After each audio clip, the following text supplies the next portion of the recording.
नमस्कार दोस्तों, मैं अभिषेक शुक्ला आज आपका एक बार फिर से अपने YouTube चैनल निर्माण जीएस एकेडमी में स्वागत करता हूं। अपन लोग देख रहे थे मध्य प्रदेश जीके की सीरीज या मध्य प्रदेश सामान्य अध्ययन के बारे में पढ़ रहे थे अपन लोग, है ना, जिसमें अपन लोग ने नदियों तक देख लिया था। नदियां हो गई, जल विद्युत परियोजनाएं हो गई, ये सारी चीज़ें या बहुउद्देशीय जो परियोजनाएं हैं इनको देख लिया था। सिंचाई परियोजना के संदर्भ में जल विद्युत तो आज पढ़ेंगे। तो आज हमारा जो नया टॉपिक है, ये जो हमारा नया टॉपिक है आज किसके, ऊर्जा के संदर्भ में है कि मध्य प्रदेश में ऊर्जा की स्थिति क्या है ना। मध्य प्रदेश में ऊर्जा के संदर्भ में अपन आज पढ़ेंगे कि ऊर्जा के संबंध में क्या क्या है ना। ऊर्जा के कौन कौन से स्रोत है, कौन कौन से आपके किन किन माध्यमों से आपकी ऊर्जा उत्पादित की जाती है। जैसा कि आप सब लोग जानते हैं कि ऊर्जा किसी भी क्षेत्र, देश, राज्य के विकास का महत्वपूर्ण आधार है, क्योंकि किसी भी देश का औद्योगिक विकास हो या क्षेत्रीय विकास हो, आपके किसके सबसे ज़्यादा किस पर निर्भर करता है, ऊर्जा पे ही निर्भर करता है। जैसे कि आप लोग जानते हैं कि औद्योगिक क्रांति की भी शुरुआत हुई तो उसमें भी ऊर्जा का महत्वपूर्ण स्थान था। तो आज अपन देखेंगे मध्य प्रदेश में ऊर्जा के संदर्भ में क्या स्थिति है ना। अपने पास क्षमता कितनी है, कितनी अपने उत्पादित क्षमता है, और कौन कौन से जो हमारे परीक्षा की दृष्टि से आपके महत्वपूर्ण है, ताप विद्युत केंद्र, जल विद्युत केंद्र, ये सारी चीज़ों के बारे में अपन देखेंगे। अब आप लोग को मालूम होगा कि ऊर्जा के संदर्भ में देखें कि ऊर्जा आपके किस प्रकार से, यानी कि ऊर्जा जो है दो प्रकार के स्रोतों से उत्पादित की जाती है। एक तो नवीनीकृत संसाधनों के माध्यम से, और दूसरा कौन कौन से हैं आपके अनवीनीकृत संसाधन, है ना। नवीनीकृत संसाधन और आपके कौन कौन से अनवीनीकृत संसाधनों के माध्यम से आपके ऊर्जा उत्पादित की जाती है। जैसे कि जो आपके प्राकृतिक संसाधन है, जैसे कि आपके जो कोयला हो गया, आपके जल विद्युत हो गया, है ना, ये सब ऐसे ऊर्जा स्रोत जिनका दोबारा क्या किया जाता है, आपके नवीनीकरण नहीं किया जा सकते, या जो आपके परंपरागत ऊर्जा स्रोत है वो क्या है, यानी कि कभी ना कभी उनके भंडार आपके समाप्त हो जाएंगे और उसके बाद उस माध्यम से आपके ऊर्जा उत्पादन करना दुर्लभ हो जाएगा। तो वो स्रोत क्या कहलाते हैं, अनवीनीकरण, मतलब जिन्हें रिसाइकल दोबारा नहीं किया जा सकता।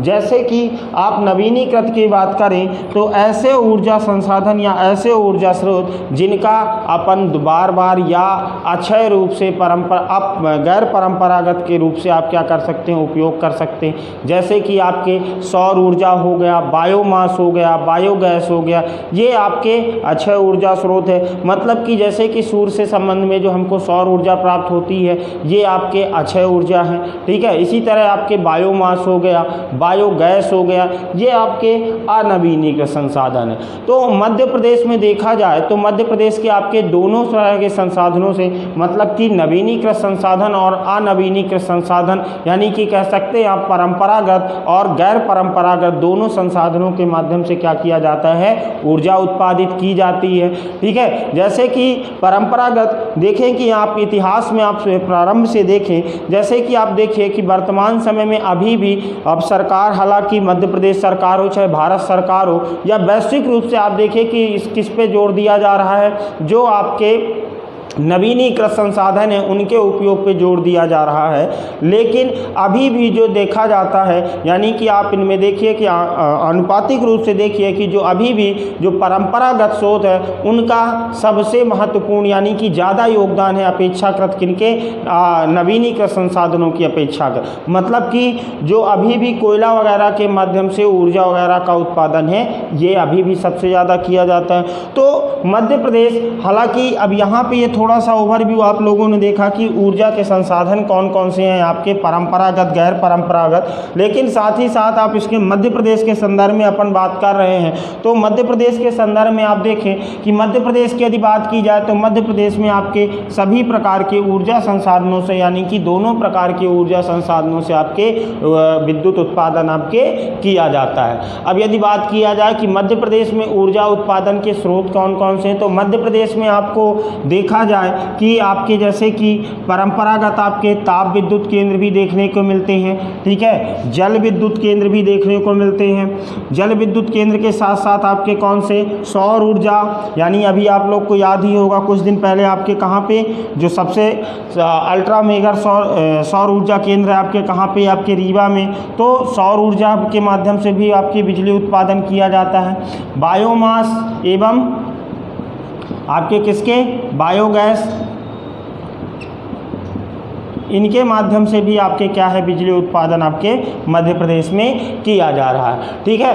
तो अब देखते हैं कि मध्य प्रदेश की वर्तमान ऊर्जा की स्थिति क्या है। तो अभी हाल फिलहाल में आप लोग देखेंगे कि ये जो थोड़ा सा आंकड़े हैं, हालांकि 2018 के आंकड़े हैं, लेकिन मध्य प्रदेश में यदि ऊर्जा के संदर्भ में आप स्थिति देखेंगे तो आपको देखने को मिलेगा कि जो मध्य प्रदेश में ऊर्जा की आपकी स्थिति है, यानी कि 2018 के जो आंकड़े उपलब्ध है उसके अनुसार आप देखेंगे कि मध्य प्रदेश में जो कुल ऊर्जा उत्पादन है ये कितना है, आपके लगभग 18,660 मेगावाट कुल ऊर्जा उत्पादन है आपके 2018 के आंकड़ों के अनुसार।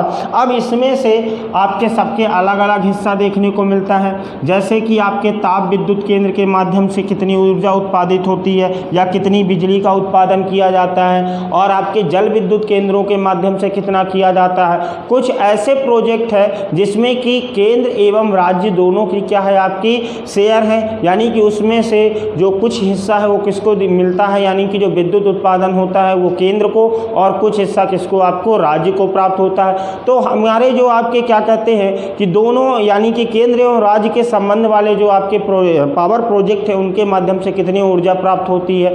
इसी के साथ साथ आपको देखने को मिलेगा कि जो विद्युत उत्पादन के क्षेत्र में कुछ प्राइवेट सेक्टर भी आपके कार्यरत है वो कुल कितनी ऊर्जा उत्पादित करते हैं। तो इन सब का लगभग देखने को मिलता है कि मध्य प्रदेश में जो टोटल विद्युत उत्पादन है या कुल विद्युत उत्पादन है 2018 के आंकड़ों के अनुसार 18,660 मेगावाट देखने को मिलता है। अब यदि आप इसमें देखेंगे कि जो ताप विद्युत केंद्र हैं जो राज्य के, इनके माध्यम से कितनी ऊर्जा उत्पादित होती है, तो ताप विद्युत केंद्र यानी कि जिसमें आपके कोयले का प्रयोग किया जाता है, तो ताप विद्युत केंद्रों में आप देखेंगे कि आपको देखने को मिलता है इसके कितने, लगभग आपके 4740 मेगावाट आपके किसके, ताप विद्युत केंद्रों के माध्यम से।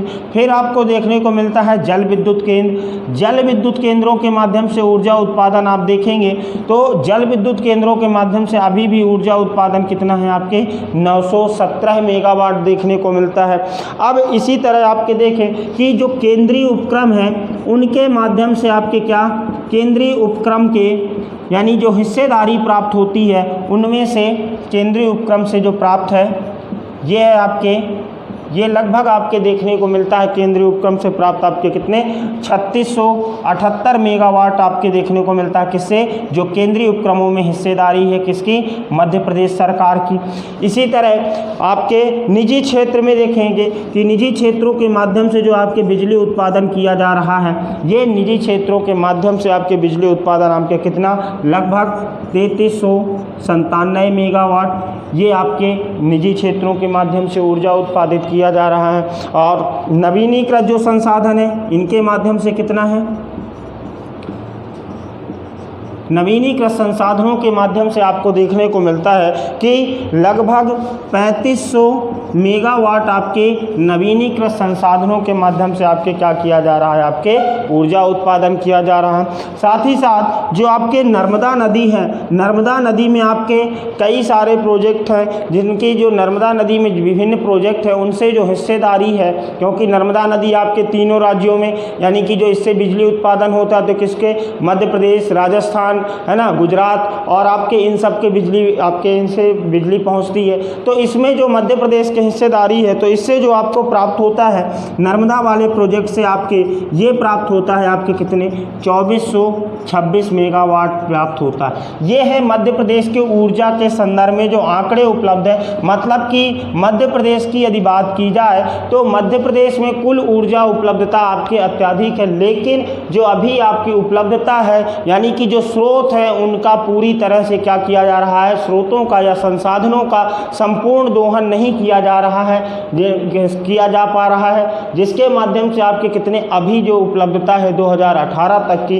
इतनी मध्य प्रदेश की आपकी बिजली की उत्पत्ति। ये देखिए, ये परीक्षा की दृष्टि से आपके क्या है, बिल्कुल महत्वपूर्ण नहीं है, लेकिन यह जानकारी के लिए कभी भी ऐसा नहीं पूछा जाता कि ताप विद्युत केंद्र से आपके कितना जल विद्युत। बहुत ही ऐसी कंडीशन होगी कि जब ये पूछा जाए, जब आपकी किस्मत बिल्कुल ख़राब होगी तभी इस तरह के क्वेश्चन पूछे जाते हैं, लेकिन ज़्यादातर इसमें से जो पूछे जाते हैं विद्युत ऊर्जा के संबंध में, है ना, तो इसमें पूछे जाते हैं कि कौन सा ताप विद्युत केंद्र कहाँ पे स्थित है और उसकी क्या विशेष चीज़ें। तो यदि मध्य प्रदेश के बात करें तो मध्य प्रदेश में आपके जो सबसे ज़्यादा देखने को मिलते हैं कौन कौन से, जैसे कि आप देखें कि आपका जो सुहागपुर शहडोल वाला कोयला क्षेत्र है किस राज्य के अंतर्गत है, मध्य प्रदेश राज्य के अंतर्गत है। तो यहाँ से आपके कोयला सर्वाधिक यानी कि गोंडवाना क्रम की चट्टानें पाई जाती हैं। तो गोंडवाना क्रम की चट्टानों में आपको मालूम है कि आपके कोयला उत्पादित होता है। तो मध्य प्रदेश में देखा जाए कि कौन कौन से ताप विद्युत केंद्र और कौन कौन से जल विद्युत केंद्र, तो इनके संदर्भ में अपन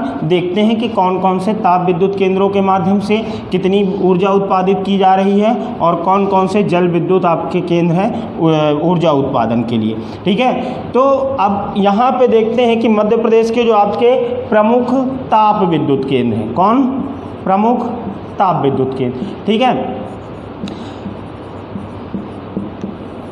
अब आप लोग को यहाँ से थोड़ा सा पीछे जाते हैं तो यदि बात करें कि मध्य प्रदेश का जो पहला ताप विद्युत केंद्र है वो कब स्थापित किया गया था, तो जो मध्य प्रदेश का पहला ताप विद्युत केंद्र है ये वर्ष 1905 में आपके कहाँ पे, ग्वालियर पे स्थापित किया गया था। कहाँ पे, यानी कि जो प्रायोगिक तौर पे आपके जो सर्वप्रथम ताप विद्युत केंद्र की स्थापना हुई थी ये कहाँ पे हुई थी, ग्वालियर में हुई थी। और उसके बाद आपके जो मध्य प्रदेश का दूसरा या जो कह सकते हैं जो पूरी तरह से सुचारू रूप से चालू ताप विद्युत केंद्र है ये आपका कौन सा था, चांदनी ताप विद्युत केंद्र। ये चांदनी ताप विद्युत केंद्र आपके कब, आपके वर्ष 1953 में स्थापित हुआ था। ये आपके चांदनी ताप विद्युत केंद्र कहाँ पे, आपके चांदनी ताप विद्युत केंद्र आपके जो 1953 में स्थापित हुआ था ये आपके खंडवा में स्थापित हुआ था। लेकिन आपके जो 2003 में खंडवा से एक नया जिला बनाया गया, कौन सा, बुरहानपुर। तो ये उस जिले में चले जाने के कारण अभी जो इसकी वर्तमान अवस्थिति है ये किस जिले में है,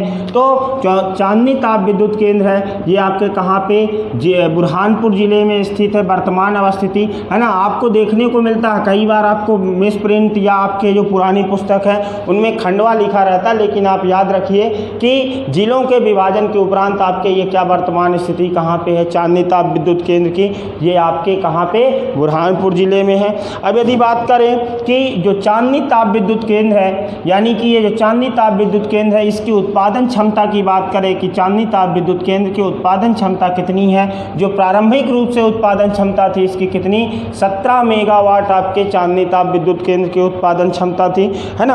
और यही चांदनी ताप विद्युत केंद्र है जो आपके कहाँ पे, नेपा नगर, यानी कि जो आपके बुरहानपुर में नेपा नगर आपके है, कागज मिल को क्या होती है, बिजली सप्लाई होती है किसके माध्यम से, चांदनी ताप विद्युत केंद्र के माध्यम से। ठीक है, ये हो गया। अब इसमें नए ट्रेंड में एक क्वेश्चन पूछा जाता है कि निम्नलिखित में से चांदनी ताप विद्युत केंद्र को किस क्षेत्र का आपका कोयला प्राप्त होता है और किस क्षेत्र से आपको पानी प्राप्त होता है, ये अभी नए ट्रेंड में पूछने लगा है। तो यदि इसकी बात करें कि चांदनी जो ताप विद्युत केंद्र है तो इसके देखा जाए कि जो चांदनी ताप विद्युत केंद्र है इसका कहाँ से, आपके तवा कोयला क्षेत्र। आपको याद होगा कि मध्य प्रदेश में मैंने 2 कोयला क्षेत्र बताए थे, एक तो कौन सा है आपका शाहपुर तवा कोयला क्षेत्र और दूसरा कौन सा था, मध्य भारत कोयला क्षेत्र। मध्य भारत कोयला क्षेत्र के अंतर्गत आप लोगों ने देखा था कि जो सीधी सिंगरौली शहडोल वाला क्षेत्र है ये आपके मध्य भारत के अंतर्गत, और शाहपुर तवा कोयला क्षेत्र के अंतर्गत कान्हन घाटी, पेंच घाटी, है ना, ये आपके किसके अंतर्गत। तो इसको चांदनी ताप विद्युत केंद्र को कहाँ से, आपके तवा क्षेत्र का आपका क्या प्राप्त होता है, कोयला प्राप्त होता है। कहाँ से, आपके तवा क्षेत्र का कोयला प्राप्त होता है चांदनी ताप विद्युत केंद्र को। और आपके नर्मदा नदी वाला क्षेत्र जो है आपके, इसके यहाँ से क्या होता है, पानी प्राप्त होता है। ठीक है। तो मध्य प्रदेश की यदि बात करें कि जैसे कि प्रायोगिक तौर पे यदि पहला जो ताप विद्युत केंद्र था 1905 ग्वालियर में, लेकिन जो सर्वप्रथम सुचारू रूप से अभी भी चालू है ये आपका कौन सा, चांदनी ताप विद्युत केंद्र। ये कहाँ पे आपके स्थापित किया गया, बुरहानपुर में। इसकी आपकी विद्युत उत्पादन क्षमता कितनी थी, प्रारंभिक रूप से 17 मेगावाट। हालांकि अब इसकी जो विद्युत उत्पादन क्षमता है ये क्या कर दी गई है, बढ़ा दी गई है। और इसको कहाँ से, आपके तवा क्षेत्र का कोयला और आपके पानी प्राप्त होता है, ठीक है। यहाँ पे होगा चांदनी ताप विद्युत केंद्र। दूसरा जो मध्य प्रदेश में आपको जो ताप विद्युत केंद्र देखने को मिलता है ये आपका कौन सा, अमरकंटक देखने को मिलता है। ये अमरकंटक ताप विद्युत केंद्र आपके किस जिले में अवस्थित है, यदि इसकी बात करें, ये इसकी जो स्थिति है ये आपके कहाँ पे, अमरकंटक ताप विद्युत केंद्र आपको देखने को मिलता है अनूपपुर जिले में देखने को मिलता है। कहाँ पे देखने को मिलता है, अनूपपुर जिले में देखने को मिलता है। और यहाँ पे देखा जाए कि इसकी जो विद्युत उत्पादन क्षमता है ये कितनी है, ये आपके क्षमता देखने को मिलती है, ये कितनी है आपके 490 मेगावाट बिजली उत्पादन क्षमता देखने को मिलती है किसके, अमरकंटक ताप विद्युत केंद्र की। और इसको आपके कहाँ पे, सुहागपुर क्षेत्र का, यानी कि कहाँ पे, शहडोल से आपके क्या होता है, कोयला प्राप्त होता है और आपके सोन नदी का पानी प्राप्त होता है बिजली उत्पादन के लिए, ठीक है। पहला तो है चांदनी ताप विद्युत केंद्र और दूसरा है आपके अमरकंटक ताप विद्युत केंद्र। ये कहाँ पे, आपके अनूपपुर जिले में स्थित है और इसकी क्षमता है बिजली उत्पादन क्षमता कितनी, 490 मेगावाट। और क्षमता के साथ साथ इसको सुहागपुर क्षेत्र का कोयला प्राप्त होता है, सोन नदी का आपका क्या होता है, पानी प्राप्त होता है ना। अब इसमें आप लोग देखिए कि कई सारे ताप विद्युत केंद्र हैं जिनके आपके 2, 3, 4 यूनिट इकाई कार्यरत है, जैसे कि आप सतपुड़ा वाला हो गया है ना। इसी तरह आपके जो संजय गांधी ताप विद्युत केंद्र, लेकिन इनका आपको ये सब सारी चीज़ें कभी नहीं पूछा जाता कि कितनी यूनिट कार्यरत है करंट में। कभी कभी पूछा जाता है कि हाल फिलहाल में किस यूनिट का, ये बाकी नहीं, इनकी टोटल क्षमता पूछी जाती है कभी कभार। वो भी मेन तो 2-3 चीज़ें कि कहाँ पे स्थित है, किस क्षेत्र का कोयला और किस क्षेत्र का पानी प्राप्त होता है। तीसरा जो ताप विद्युत केंद्र है मध्य प्रदेश में, ये कार्यरत ताप विद्युत केंद्र आपके कौन सा है, सतपुड़ा ताप विद्युत केंद्र, जिसे आपके या किस नाम से, आपके सारणी ताप विद्युत केंद्र के नाम से भी जाना जाता है। जो सतपुड़ा या सारणी ताप विद्युत केंद्र है इसकी स्थिति आपके कहाँ पे देखने को मिलती है, ये आपके बैतूल जिले में स्थित है। किस जिले में स्थित है, आपके बैतूल जिले में स्थित है। यदि इसकी स्थापना की बात करें, इसकी जो स्थापना है आपके कब हुई है, 1967 में आपके सतपुड़ा या सारणी ताप विद्युत केंद्र बैतूल की। और यहाँ पे आपको इसको देखने को मिलता है कि जो सतपुड़ा या सारणी ताप विद्युत केंद्र है इसकी जो उत्पादन क्षमता है ये कितना ही है, आपकी 1437 मेगावाट आपको इसकी उत्पादन क्षमता, बिजली उत्पादन क्षमता देखने को मिलती है सारणी या सतपुड़ा ताप विद्युत केंद्र की। और यहाँ पे देखें कि जो सारणी ताप विद्युत केंद्र है इसको आपके कहाँ से बिजली और कहाँ से आपके कोयला, पानी और कोयला, तो इसका जो स्रोत है, कोयले का स्रोत है आपके कहाँ पे, पाथरखेड़ा, ये बैतूल जिले में स्थित है। पाथरखेड़ा से आपको क्या प्राप्त होता है, इसको कोयला प्राप्त होता है और तवा नदी का पानी प्राप्त होता है, ठीक है। देख लीजिए कहाँ पे स्थित है सतपुड़ा सारणी ताप विद्युत केंद्र, आपके बैतूल जिले में स्थित है। इसकी उत्पादन क्षमता कितनी है, 1437 मेगावाट है। और इसको पाथरखेड़ा से आपको क्या प्राप्त होता है, कोयला प्राप्त होता है और तवा नदी से आपके पानी प्राप्त होता है, ठीक है। देख लीजिए सतपुड़ा सारणी ताप विद्युत केंद्र। इसके बाद जो अपना नेक्स्ट है ताप विद्युत केंद्र, ये आपको देखने को मिलता है कौन सा, आपके ये जो ताप विद्युत केंद्र है इसे जबलपुर ताप विद्युत केंद्र के नाम से जाना जाता है। ये कहाँ पे है, आपके ये जबलपुर जो ताप विद्युत केंद्र है आपके जबलपुर में ही स्थित है। यदि इसकी बात की जाए कि इसकी उत्पादन क्षमता कितनी है, तो इसकी उत्पादन क्षमता आपको देखने को मिलती है कितनी, 151 मेगावाट। और इसको जो आपके क्षेत्र, किस क्षेत्र का कोयला, तो मध्य भारत क्षेत्र से आपके क्या होता है, कोयले की आपूर्ति होती है। और पानी की बात की जाए तो इसकी जो पानी प्राप्त होता है किस नदी से, आपके नर्मदा नदी से प्राप्त होता है, ठीक है। ये चौथा ताप विद्युत केंद्र है आपका कौन सा, जबलपुर ताप ताप विद्युत केंद्र किस जिले में स्थित है? आपके जबलपुर में स्थित है। और इस ताप विद्युत केंद्र की उत्पादन क्षमता कितनी है? 151 मेगावाट। और इसमें आपके क्षेत्र, किस क्षेत्र से कोयला? मध्य भारत क्षेत्र से आपके कोयला प्राप्त होता है और नर्मदा नदी से आपके इसके क्या होती है? पानी की आपूर्ति होती है। ठीक है, यहाँ पे ये चौथा ताप विद्युत केंद्र। इसके बाद आपके देखने को मिलता है, जो चौथा ताप विद्युत केंद्र के बाद आपको देखने को मिलता है कौन सा? आपका संजय गांधी ताप विद्युत केंद्र। संजय गांधी, ये जो ताप विद्युत केंद्र है आपके कहाँ पे? उमरिया जिले में। आपके कहाँ पे? पाली बिरसिंहपुर उमरिया। ये संजय गांधी ताप विद्युत केंद्र आपको देखने को मिलती है। इसका जो कुल उत्पादन क्षमता है आपके देखने को मिलता है 1340 मेगावाट। इसकी कुल उत्पादन क्षमता है किसकी? संजय गांधी की। अब यहाँ पे देखें कि जो संजय गांधी ताप विद्युत केंद्र है यहाँ पे आपके कहाँ पे? उमरिया जिले में, यानी कि जो पाली बिरसिंहपुर है वहाँ पे आपके संजय गांधी।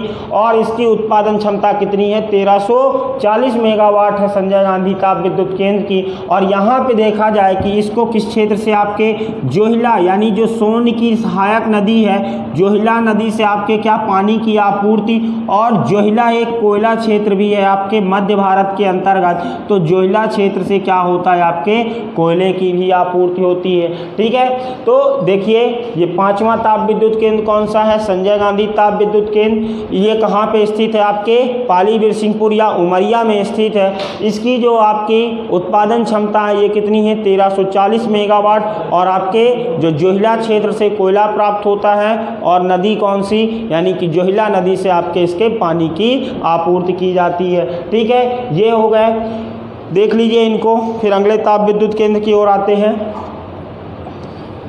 इसके बाद जो हमारा नेक्स्ट ताप विद्युत केंद्र है ये है आपका कौन सा? पेंच ताप विद्युत केंद्र। देख लीजिए पेंच के कितना महत्वपूर्ण है। पेंच आपने राष्ट्रीय उद्यान भी पढ़ा, पेंच आपने वन अभ्यारण्य भी पढ़ा और आपने पेंच नदी भी पढ़ी। अभी आप पढ़ेंगे पेंच ताप विद्युत केंद्र और पेंच जल विद्युत केंद्र। तो ये पेंच ताप विद्युत केंद्र, ये पेंच ताप विद्युत केंद्र कहाँ पे स्थित है? तो पेंच ताप विद्युत केंद्र की बात करें कि ये जो पेंच ताप विद्युत केंद्र है आपके किस जिले में? छिंदवाड़ा जिले में स्थित है। कहाँ पे स्थित है? छिंदवाड़ा जिले में।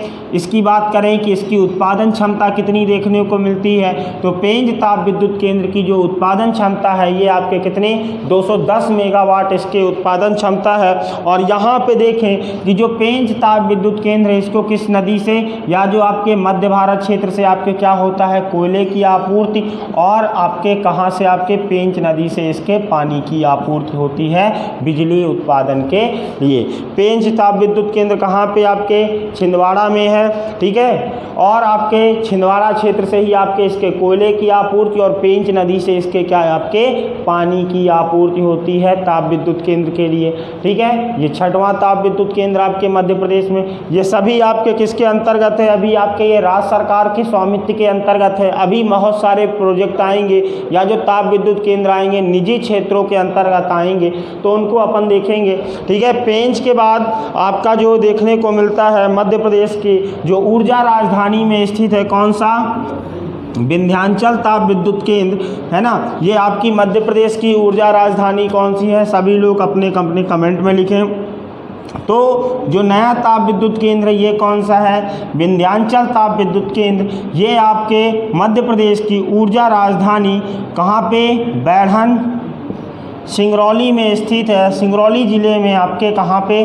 विंध्याचल ताप विद्युत केंद्र स्थित है। इसकी यदि उत्पादन क्षमता की बात की जाए, इसकी जो कुल उत्पादन क्षमता है ये देखने को मिलती है आपके कितने?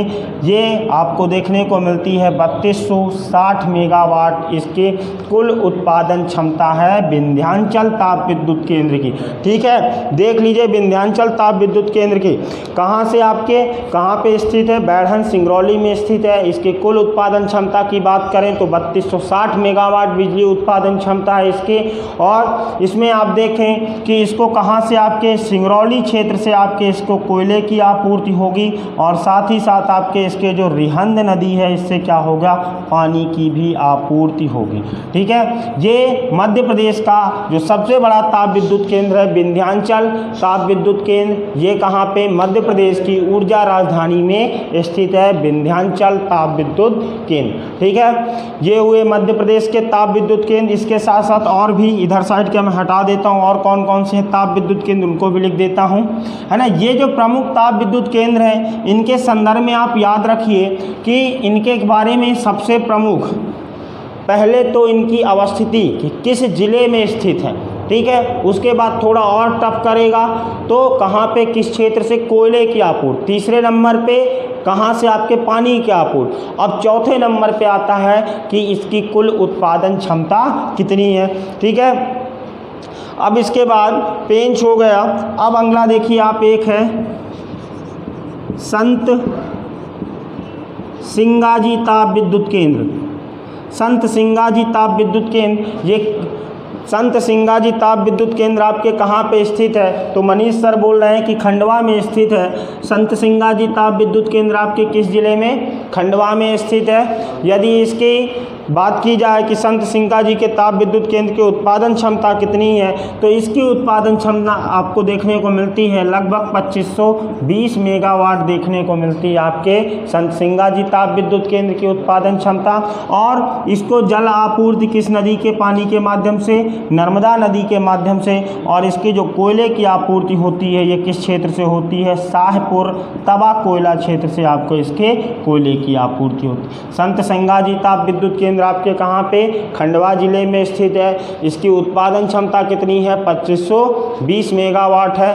और यहाँ पे आपके इसके नर्मदा नदी से जल आपूर्ति और कोयले की आपूर्ति किसके माध्यम से आपके होती है, शाहपुर तवा कोयला क्षेत्र के माध्यम से। ठीक है, उसके बाद नेक्स्ट ताप विद्युत केंद्र कौन सा है, दादा धुनी वाले ताप विद्युत केंद्र।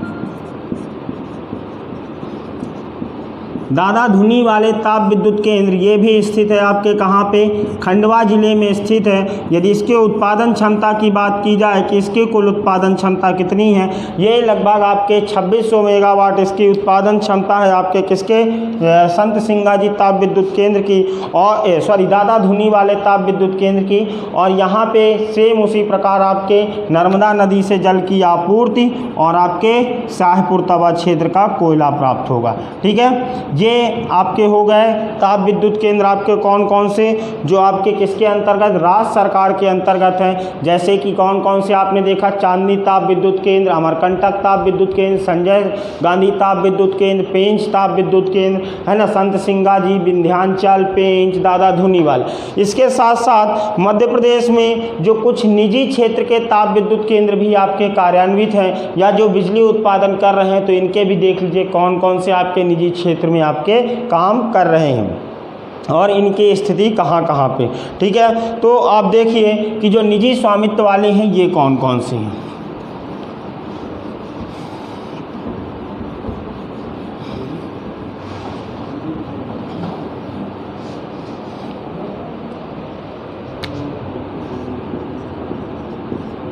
निजी स्वामित्व वाले या जिनको आप कह सकते हैं जो आपके प्राइवेट ताप विद्युत केंद्र कौन कौन से हैं, तो इसमें से आपको देखने को मिलता है एक कौन सा, पढ़ लेना भाई, कौन सा, एसएसआर। ये आपके देखने को मिलता है कहाँ पे, आपके सिंगरौली में देखने को मिलता है ताप विद्युत केंद्र। ये भी आपके कितने 1200 मेगावाट बिजली उत्पादन क्षमता है इसकी। और यदि बात की जाए कि ये जो एसआर है आपके कहाँ पे, सिंगरौली क्षेत्र में स्थित है, आपके कितनी उत्पादन क्षमता इसकी 1200 मेगावाट इसकी उत्पादन क्षमता है। दूसरा आपको देखने को मिलता है जेपी बीना ताप विद्युत केंद्र। ये आपके कहाँ पे, जेपी बीना जो ताप विद्युत केंद्र है ये आपके कहाँ पे, बीना यानी कि किस क्षेत्र जिले में, सागर जिले में स्थित है। और यदि इसकी बात की जाए कि ये जो आपकी इसकी उत्पादन क्षमता कितनी है, तो इसकी उत्पादन क्षमता आपको देखने को मिलती है कितनी, 500 मेगावाट। ठीक है, फिर उसके बाद जेपी बीना के बाद आपके आता है जेपी निगरी ताप विद्युत केंद्र। ये किस क्षेत्र में स्थित है, तो जेपी निगरी की बात करें तो ये आपके कहाँ पे, आपके सिंगरौली में है।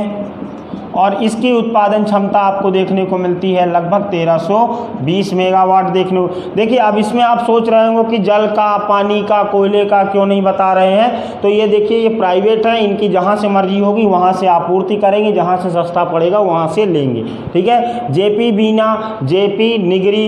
इसके बाद आपको देखने को मिलता है कौन सा, मोजरबेयर ये आपके कहाँ पे है, ये आपके अनूपपुर में है, ये आपके अनूपपुर में है और इसकी भी क्षमता है आपके कितनी 1200 मेगावाट देखने को मिलती है। इसके अलावा भी और भी कौन कौन से निजी पावर प्लांट हैं, जैसे कि आपके चितरंगी हो गया, ये कहाँ पे आपके चितरंगी जो आपको देखने को मिलता है ये आपके कहाँ पे सिंगरौली में, ये जो है आपके किसके अंतर्गत, रिलायंस के अंतर्गत है ये आपके चितरंगी वाला पावर प्लांट। ठीक है, चितरंगी के बाद आपको देखने को मिलता है कौन सा, घुमान ताप विद्युत केंद्र जो आपके कहाँ पे आपके, ये आपको देखने को मिलता है रीवा और ये किसके अंतर्गत है, ये आपके वीडियोकॉन। ये सब प्राइवेट हैं, ध्यान दीजिएगा। चितरंगी हो गया, घुमान हो गया। इसके बाद आपको देखने को मिलता है कौन सा, निजी क्षेत्र में एक सबसे बड़ा जो पावर प्लांट है आपके शासन पावर प्रोजेक्ट, ये आपके कहाँ पे आपके सिंगरौली में है आपके। इसकी लगभग जो आपके उत्पादन क्षमता है आपके शासन पावर प्रोजेक्ट की, ये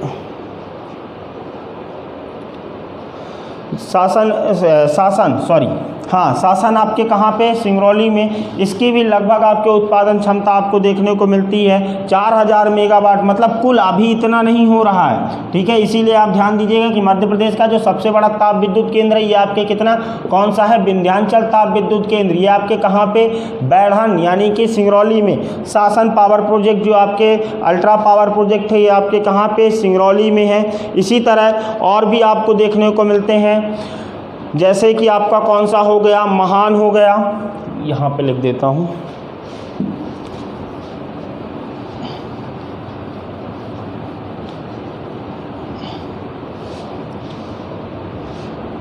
महान ताप विद्युत केंद्र, माहन ताप विद्युत केंद्र, ये आपके कहाँ पे देखने को मिलता है, सीधी। माहन ताप विद्युत केंद्र आपके कहाँ पे, सीधी, है ना। ये कुछ आपके प्रमुख जो आपके निजी स्वामित्व वाले ताप विद्युत केंद्र है। ठीक है, निजी स्वामित्व वाले ताप विद्युत केंद्र है, देख लीजिए। तो आज अपन ने कौन कौन सी चीज़ें देखी, जो मध्य प्रदेश की ऊर्जा उपलब्धता है, ऊर्जा उपलब्धता के साथ साथ अपन ने क्या देखे कि मध्य प्रदेश के कौन कौन से प्रमुख ताप विद्युत केंद्र हैं। ठीक है, मध्य प्रदेश की ऊर्जा उपलब्धता और ऊर्जा के साथ साथ आपके प्रमुख ताप विद्युत केंद्र, कौन कौन से क्षेत्र से इनको कोयला प्राप्त होता है, किन क्षेत्रों से इनको पानी प्राप्त होता है। ठीक है, अब नेक्स्ट जो हमारा आएगा ये कौन सा है आपके, किसके संदर्भ में, ये जो आपके मध्य प्रदेश के प्रमुख जल विद्युत केंद्र है और ये कौन सी नदी पे हैं, इनकी कुल उत्पादन क्षमता कितनी है ना। ये सब सारी चीज़ें ऊर्जा के संदर्भ में अपन देखेंगे। ठीक है सर।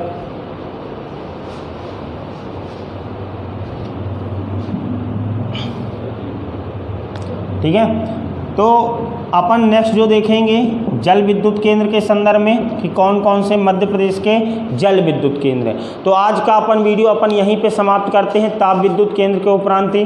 अब जो बाकी आपके अगले जो वीडियो में लेके आऊँगा वो किसके, जल विद्युत केंद्रों के संदर्भ में कि कौन कौन से जल विद्युत केंद्र हैं, इनकी क्षमता कितनी है, और उसी में अपन आपके बात कर लेंगे मध्य प्रदेश के ऊर्जा के संदर्भ में जो विशेष तत्व हैं कि विद्युत मंडल की स्थापना कब की गई, अक्षय ऊर्जा विकास निगम की स्थापना कब की गई, और आपके सौर ऊर्जा के उत्पादन केंद्र मध्य प्रदेश में कहाँ पे, ये सब सारी चीज़ें। तो आज अपन यहीं पे वीडियो स्टार्ट करते हैं। यदि वीडियो आप लोग को पसंद आया है तो आप इसको क्या करिए, लाइक कीजिए, शेयर कीजिए और हमारे यूट्यूब चैनल को आप सब्सक्राइब कीजिए। थैंक यू, धन्यवाद।